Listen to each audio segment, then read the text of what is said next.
13 CCTV dipasang, pantau keamanan di pasar dan terminal Mardika.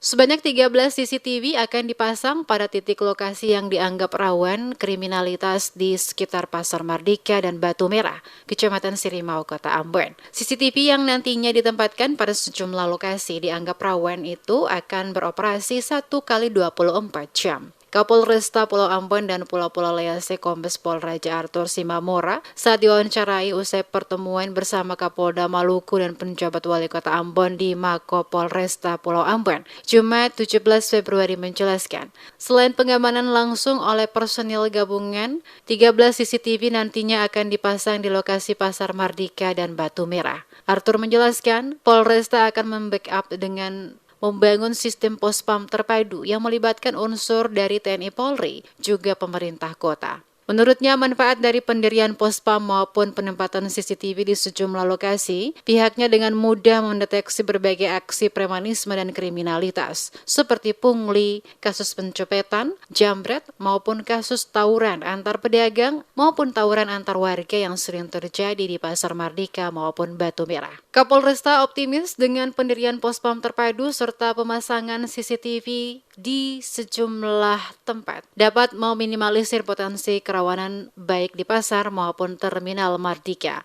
Kita membackup pemerintah. Jadi kita akan mencoba membangun sistem pospam terpadu.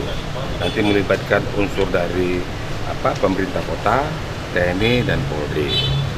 Jadi bagaimana sistemnya nanti kita membangun dengan peningkatan sarana prasarananya.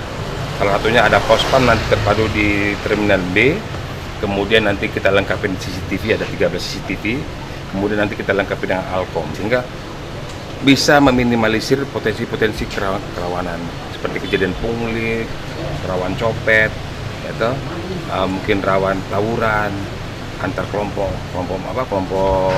pedagang. Ini yang kita ke depannya. Ya. Lebih jauh, Arthur menerangkan pemasangan CCTV nantinya diperkuat dengan peraturan wali kota. Keberadaan CCTV maupun pospam terpadu untuk memberikan rasa aman dan nyaman kepada warga kota Ambon maupun pedagang selama menjalankan aktivitas perekonomian di pasar dan terminal Mardika maupun pasar Batu Merah.